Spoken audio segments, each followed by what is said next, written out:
ठीक है। और उसके अलावा क्या सीखा हमने?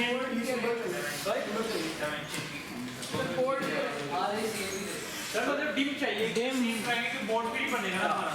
सबसे पहले तो हमें डिम चाहिए, ठीक है, और सीन करवा लेंगे हम डिम, ठीक है। सी आउट डिम करवाने के बाद कितनी डायमेंशन का तुम बनाना चाहते हो, जितनी वो डायमेंशन कहता है उतनी डायमेंशन की हम करेंगे। तो हमारे कैरेक्टर बोर्ड और यहाँ पे लिख देंगे डायमेंशन मल्टीप्लाई बाय डायमेंशन, सही होगा। सर एक और अरे बनाएंगे, सिंबल रखने के लिए। सिंबल रखने के लिए तो इसी तरह हम एक और अरे बनाते हैं, इसका नाम है कैर प्लेयर सिंबल, ठीक है। दो साइज के अरे बनाते हैं और यहाँ पे पहले को सिंबल साइन करते हैं क्रॉस, दूसरे को सिंबल साइन करते हैं, ठीक है। और कुछ चाहिए मेरा लिखा, ठीक है। करीबन बात चलिए आर से इंटीजर बना लेते हैं आर आई और ठीक है। ये हम विंडो से हर दफा इंटर करवाया करेंगे कि आर्क्स मूव के लिए मूव करिए, कौन सा मूव, ठीक है। इस पे जो बारी है अपने क्या बारी, ठीक है। ऑलराइट, चलिए आगे चलते हैं। पहला काम हमारा क्या होना चाहिए? पहले तो बोर्ड इनिशियलाइजेशन, इनिशियलाइज करा, ठीक है। इसको थोड़ा सा गैप से बना रहा हूँ, उसकी थोड़ी सी वजह है, ठीक है। इनिट में बेटा क्या पास होगा? एक तो मोड पास होगा और डायमेंशन ये वाला, और एक डायमेंशन इसी की डायमेंशन और एक टर्म पास, ठीक है। ऑलराइट, क्या मैंने क्यों इससे पास किया है उसकी एक थोड़ी सी वजह है, उसको जरूर पास, ठीक है। ऑलराइट, सो पास हो गए, यस, इनिशियलाइजेशन हो गई। उसके बाद एसेंशियली हमने क्या करना है? Print on board print, board print का यहाँ पे हम जी प्रिंट कॉल प्रिंट बोर्ड या बोर्ड प्रिंट,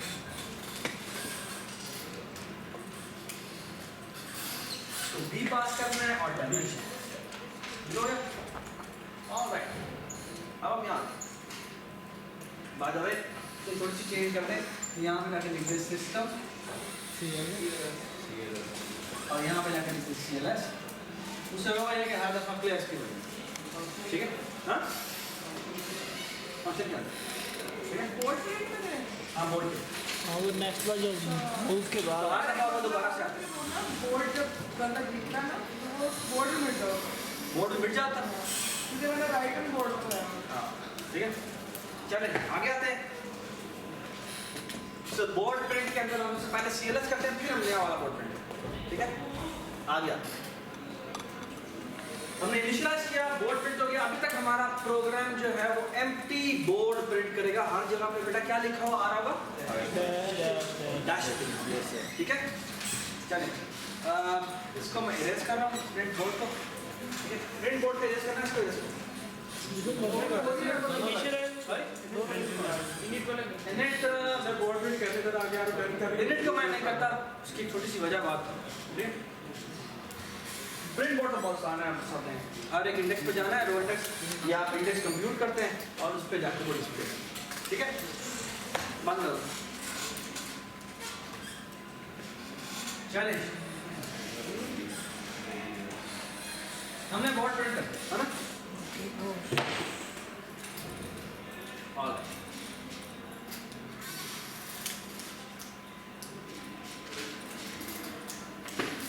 ओके, रन क्या हो रहा है? अच्छा, ये जो कितने नंबर की गेम बना ली? ये तकरीबन वाली गेम बनाई ये जो है। अच्छा चलिए जी, एक और मजेदार बात है जो मैं अभी आपको बता रहा हूँ। आपने ना इस गेम में जो एक और चीज़ हमने डालनी है लाजमी, वो है सेव लोड। सेव और load, you know what is save load? Save load is कि आपने गेम खेल रहे हैं और गेम खेलने के दौरान आप फॉर एग्जांपल कोई की प्रेस करते हैं और आपने उस गेम को सेव कर देना। और जब हम गेम को सेव करके वो एग्जिट कर रहे हैं, ठीक है। आपने एक ऑप्शन देनी है अपने प्रोग्राम में कि वो सेव करके गेम को एग्जिट कर सकता है, और फिर दोबारा आएगा और दोबारा प्रोग्राम में चलाएगा। सबसे पहले वो पूछेगा कि भाई आपने नई गेम खेलनी है या लोड करनी है। और अगर वो कहते हैं मैंने लोड करनी है तो जहाँ से गेम पहले छूटी थी वहीं से दोबारा गेम स्टार्ट होगी। समझने का हम ये करना चाहते हैं। Everybody understand? ठीक है, सबने अपने पीसी पे लॉगिन किया हुआ है? चलिए ठीक है, कर लेते हैं। चलिए अब हम ना एक इस पे थोड़ी देर बाद वापस आते हैं। अभी तक सबको क्लियर है कि हमने ये चीज़ बनानी थी, ठीक है ना? अभी मैं थोड़ी देर में वापस इधर आता हूँ, ठीक है? अच्छा, सबको ये पता होगा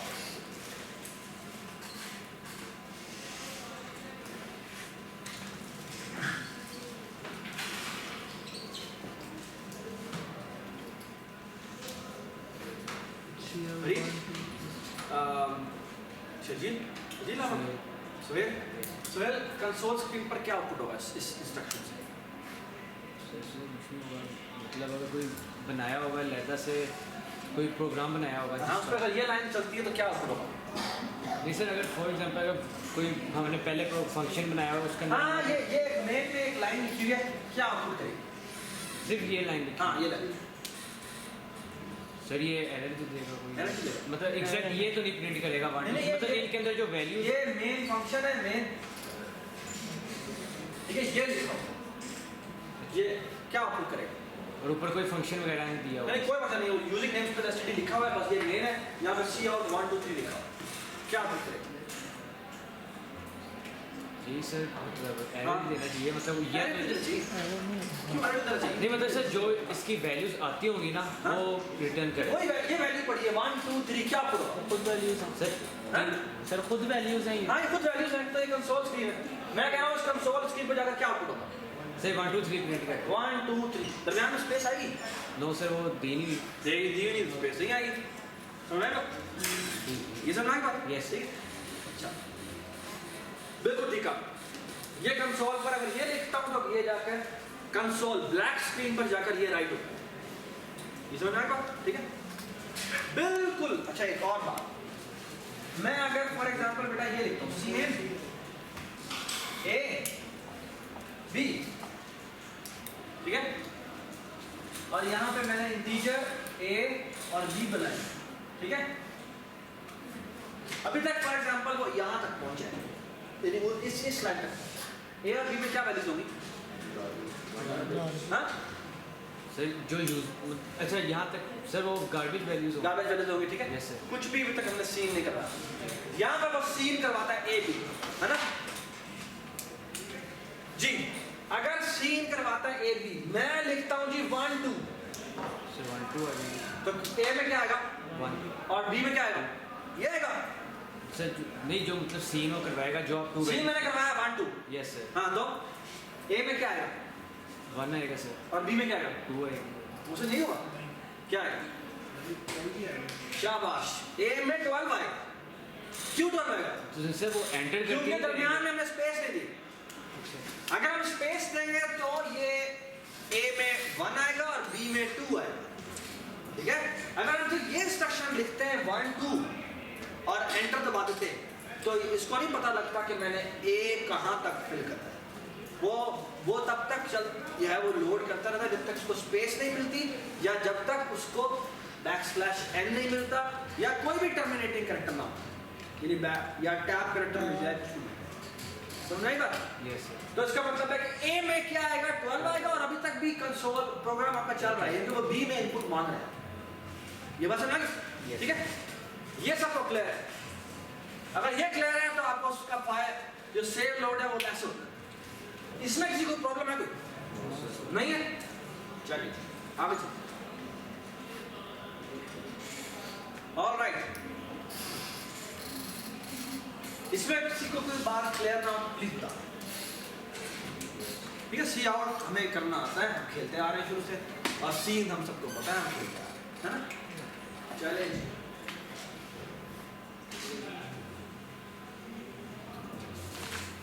आप लोगों ने बहुत सारी अपना जब भी कंप्यूटर यूज़ कर रहे होते हैं, हमने फाइलें बनाई, टेक्स्ट फाइल भी बनाई होगी, जिप फाइल भी बनाई होगी, है ना? C++ में एक यूटिलिटी है जिसके थ्रू आप अपनी आप अपने प्रोग्राम से एक फाइल नहीं बनवा सकते, ठीक है?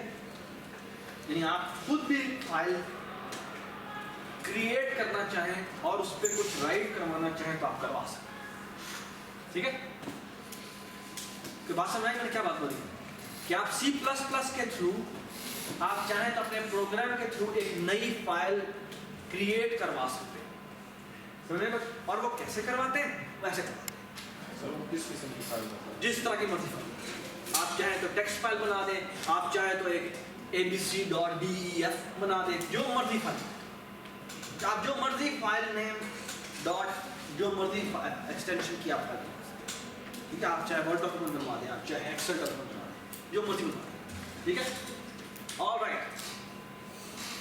और बनाते कैसे हो? ऐसे बनाते, आप यहां लिखेंगे जी ऑफ स्ट्रीम। ऑफ स्ट्रीम का मतलब क्या होता है? जिस तरह सी आउट सी इन है, इनपुट आउटपुट स्ट्रीम। क्या मतलब? दादा आप जब भी आप सी आउट वगैरह यूज कर रहे थे, ऊपर आपको क्या इंक्लूड करनी पड़ती है? IO stream. आईओ स्ट्रीम का मतलब क्या है? Input output stream. इनपुट के लिए क्या यूज होती है? सी इन, और आउटपुट के लिए कौन सी यूज होती है? सी आउट, ठीक है? तो इनपुट आउटपुट स्ट्रीम कहलाता है, ठीक है? बिल्कुल इसी तरह एक C++ में एक और लाइब्रेरी है जो कि इसके लिए आपको इंक्लूड करनी पड़ेगी, इसे कहते हैं इंक्लूड, इसका नाम है एफ स्ट्रीम। एफ स्ट्रीम का मतलब है फाइल स्ट्रीम, यानी आपने फाइल से रीडिंग और राइटिंग के पर्पस के लिए उसको यूज करना। समझ में आई बात? ठीक है जी। उसके लिए सबसे पहले आपको फाइल राइटर बनाना, या अगर रीडिंग कर रहे हो तो फाइल रीडर बनाना, ठीक है? कैसे बनाते हैं? आप यहाँ पे लिखेंगे ऑफ स्ट्रीम। ऑफ स्ट्रीम का मतलब है output file stream. Output file stream यानी एक फाइल पर जाकर हमने आउटपुट करनी है, राइट करना है। एग्जैक्टली इसका मतलब है हमने एक फाइल जाकर राइट करनी है। तो इसके वेरिएबल का नाम क्या होना चाहिए? रीडर या राइटर? राइटर। इसका नाम रखते हैं राइटर, ठीक है? आप चाहे जो मर्जी नाम रखें, ठीक है? लेकिन मैं इसका नाम राइटर रख रहा हूं, ठीक है? इसके साथ आपको ना ये एक ब्रैकेट लगानी पड़ती है। इस ब्रैकेट का मतलब है यहाँ पर ना आपको डबल कोट में एक फाइल का नाम देना। फॉर एग्जाम्पल मैं यहाँ पर लिखता हूँ abc.txt। ये बनी हुई, इसका मतलब है नहीं बनी नहीं होगी। इसका मतलब है अगर ये लाइन एग्जीक्यूट होगी तो जहां पर आपका प्रोजेक्ट बना हुआ है, ये जो भी आप प्रोजेक्ट बना रहे हैं, ठीक है, उस प्रोजेक्ट के फोल्डर में इस तरह main.cpp वहां पड़ी होती है और एक cpp फाइल पड़ी होती है जो वर्ड फाइल, वहां पर एक और फाइल बन जाएगी जिसका नाम होगा abc.txt। उसमें क्या पड़ा हुआ सी? अभी तक हमने सेव किया तो क्या पड़ा उसके अंदर? एम्प्टी फाइल, ठीक है? तो एक फाइल बनेगी जो कि एम्प्टी फाइल। सर आप इसका एड्रेस भी देना पड़ेगा इसके साथ, फाइल के साथ। ये एड्रेस ही है इसका abc.txt, ठीक है? सर मतलब जो जो फाइल का नाम होता है वो काइंड ऑफ उसका एड्रेस है, ठीक है? ये आपने जो भी नाम लिखा है उस नाम की वो फाइल बना देता है। समझ में आ गई बात? जो भी आपने फाइल का नाम लिखा है वो उस फाइल की उस नेम की वो एक फाइल बना, ठीक है? ऑलराइट। अब आपकी जिंदगी बिल्कुल वैसे ही है जिस तरह से सी आउट होता है। जब आप सी आउट करते थे तो जाकर किस जगह राइट होता? स्क्रीन पर। अब आप चाहें तो इस राइटर के थ्रू उस फाइल पर राइट कर सकते हैं, और वो राइट करने का सिंटैक्स बहुत सिंपल है। फॉर एग्जांपल ये आप ये लिखेंगे राइटर और यहां पे लिखे 1, यहां पे लिखे स्पेस, यहां पे लिखे 2, यहां पे लिखे एड। कैन यू टेल मी कि क्या होना चाहिए? ये आपकी एक फाइल होगी जिसका नाम होगा abc.txt और उस जगह लिखा क्या होगा? 1 स्पेस 2 और यहां पर एक नई लाइन। That's it. ये आपने एक फाइल बनाई है जिसके ऊपर जाके राइट किया 1 2 जी सर इसको हम abc.exe अगर सेव करें तो कंसोलिंग एप्लीकेशन सेव हो जाएगी। यहाँ पर अगर आप exe लिख देंगे जी बिल्कुल, लेकिन पता नहीं 1 2 का क्या मतलब बताओ, ठीक है। 1 2 ये एग्जीक्यूटेबल जो फाइल होती है ना वो चलाती है कोई एग्जीक्यूटेबल फाइल जो होती है ना उसमें यूजुअली बाइनरी फाइल होती है, वो 0 1 की फाइल, उसमें आप 1 2 राइट कर रहे हैं, आई डोंट नो उसका क्या मतलब, ठीक है। यूजुअली सी आउट सी इन वगैरह जितने भी होते हैं ना ये जाकर ट्रांसलेट होते हैं बाइनरीज में, ठीक है। तो वो एक्चुअली बाकायदा एक एग्जीक्यूटेबल फॉर्मेट में कोड बनता है, ठीक है। वो पता नहीं बहुत बड़ा कोड है। मतलब सर अगर ये टेक्स्ट की जगह फिर फंसा है तो JPEG फॉर्मेट रख लेते हैं उसी में फाइल के अंदर वो JPEG ही होगी, वो JPEG होगी, इसका फॉर्मेट खराब होगा क्योंकि तुमने फॉर्मेट तो बताया ही नहीं इसको, तुमने सिर्फ एक फाइल बनाई है, वो एक फाइल बनाएगा उसका नाम आप जो मर्जी रख ले, नहीं लेकिन अगर फॉर्मेट की बताऊंगा फॉर्मेट नहीं बता जो मर्जी फॉर्मेट बता दो वो उस फॉर्मेट की फाइल बना देगा, वो एक वैलिड है या नहीं है वो एक अलग बात है, वो आपकी जिम्मेदारी है भाई। और उसमें राइट क्या किया आपने, ये 1 और 2 पैरेंटल राइट किया, अब वो एक वैलिड इमेज है या नहीं है वो तुम्हारी जिम्मेदारी थी। मैंने इस प्रोग्राम में आपने जो से कहा वो तो बना दिया, ठीक है। ऑलराइट, तो आपने एक फाइल बना दी, ठीक है। उसका नाम क्या है, उसका नाम है ठीक है, राइटर के थ्रू आपने abc.txt फाइल बनाई, उसमें जाकर ये राइट, समझ में आ गई बात, ठीक है। ऑलराइट, सो फार सो गुड, कोई मसला तो नहीं, ठीक है। राइटर क्यों रखा, क्योंकि ऑफ स्ट्रीम के थ्रू आप जो भी चीज बनाएंगे वो एक्चुअली वो राइट करने के लिए, इसका नाम आप राइटर की जगह बेशक f out रख दें, यानी फाइल पे आउटपुट करना है, ठीक है। बाद में इस पे राइट वगैरह करना, बाद में यूज करना, तो फिर इसी के साथ इसी नाम के साथ फाइल, ठीक है। लेकिन बिल्कुल सी आउट की जगह अब आप राइटर वाला वेरिएबल यूज करें, ठीक हो गया। एवरीबॉडी अंडरस्टैंड दिस, ठीक है। ऑलराइट, ये राइटिंग का कोड, बिल्कुल इसी तरह आप रीडर का कोड भी देख सकते हैं, ठीक है। फॉर एग्जाम्पल मैं रेज कर रहा हूं,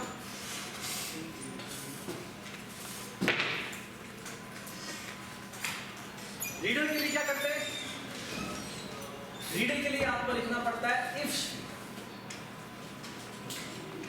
स्ट्रीम का मतलब क्या है, इनपुट फाइल्स, ठीक है।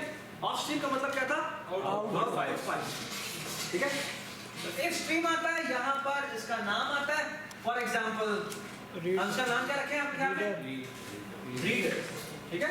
मैंने इसका नाम रीडर रखा, आप चाहे इसका नाम f out रखते हैं या f in रखते हैं, जो मर्जी रखते हैं, ये फाइल इनपुट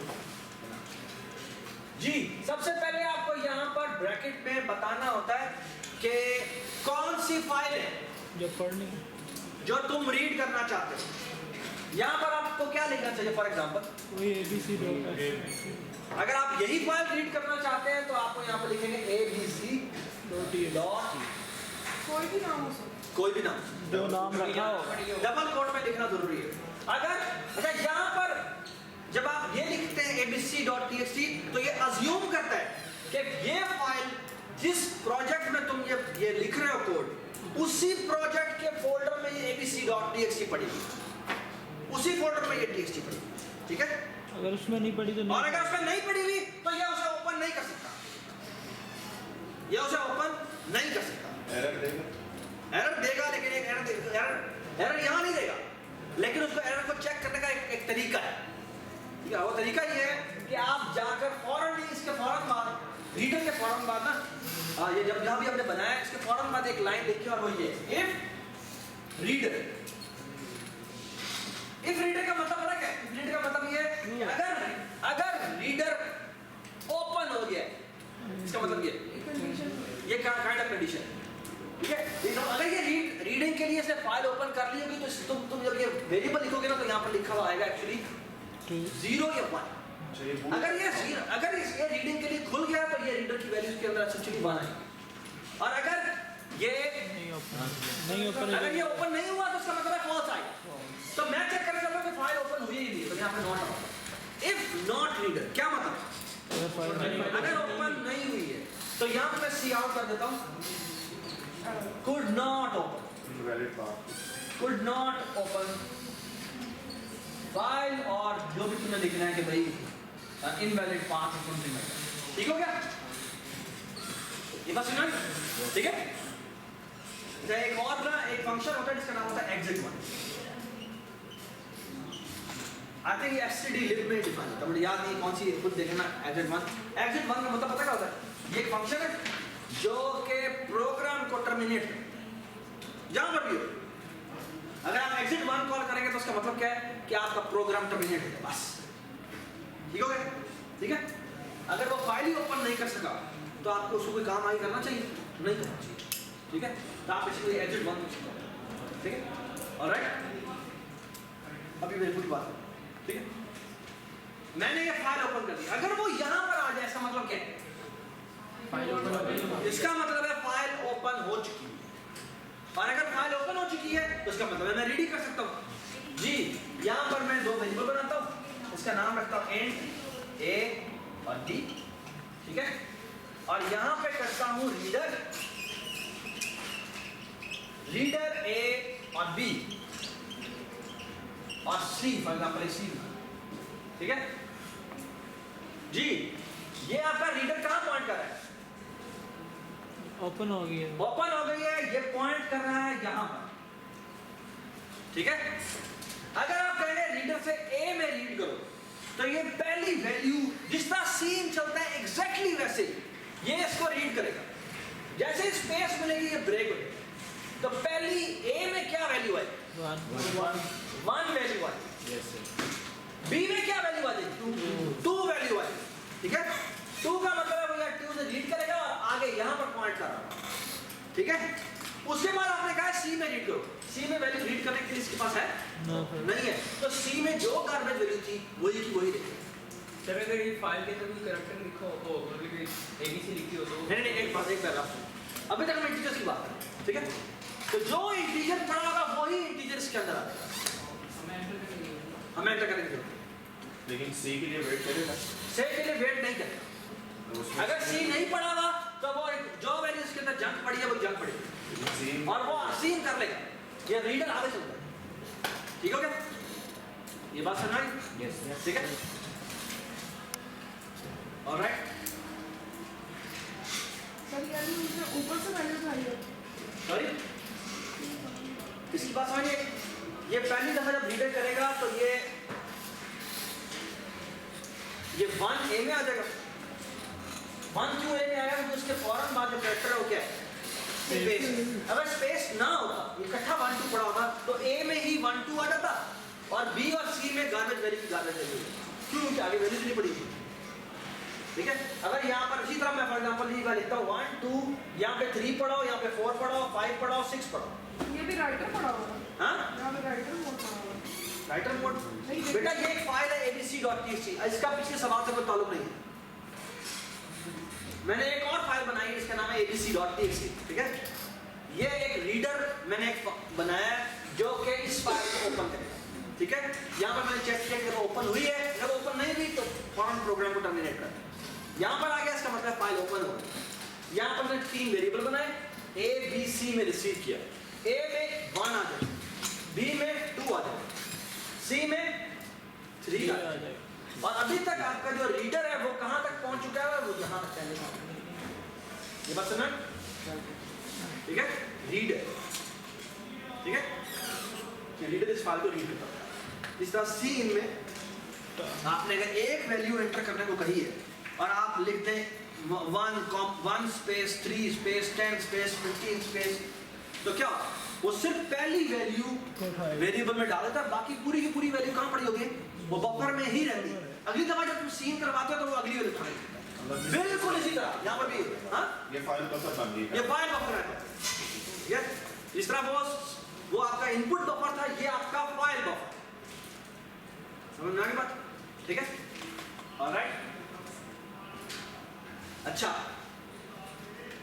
अब बेटा आपने एक काम करना है, और काम ये करना है कि आप अपने पीसी पे जाएं और आपका 15 मिनट है, ठीक है, आपने क्या काम करना है? वो काम ये करना है कि एक रीडर बनाना है, एक प्रोग्राम बनाना है जिसका नाम रीडर हो, ठीक है। रीडर क्या करेगा, एक राइटर होगा, राइटर एक abc.txt फाइल बनाए और उसके अंदर जाके कोई 3-4 नंबर, ठीक है। फिर आप क्या करें, एक रीडर बनाए, रीडर उसी फाइल को दोबारा रीड करे, ठीक है, और क्या करे, और उन्हीं को रीड करके बता दे मैंने ये वैल्यू रीड की, समझ रहे हो? ठीक है, अपने प्रीवियस में जाना शुरू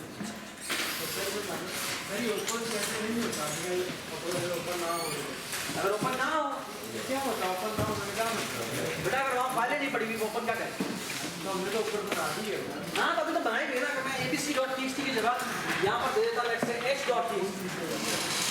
तो वो ओपन नहीं कर सकता, वो फाइल मिली नहीं आपको। ओपन हो गए तो रीडर बंद हो जाता है। हाँ, तो रीडर बंद नहीं होता, एक्चुअली कुछ और होता है, लेकिन इसका मतलब बंद है। सिक्स का नहीं बड़ा था भाई एग्जिट का यार, एग्जिट एक फंक्शन है जहाँ पर भी कॉल करना प्रोग्राम टर्मिनेट होता है, ठीक है। ये std lib में मेरा काम होता है, देख लेना गूगल पे नोटिस कर एग्जिट का मतलब है ट्रू ऑटो। नहीं, एग्जिट वन का मतलब है ये एक फंक्शन है जो बस एग्जिट करता है, बस जैसे ब्रेक हो ना, ब्रेक जो है वो फॉर लूप ब्रेक करता है, ये एग्जिट वन जो है ना, ये फंक्शन है जो कि प्रोग्राम को टर्मिनेट करता है।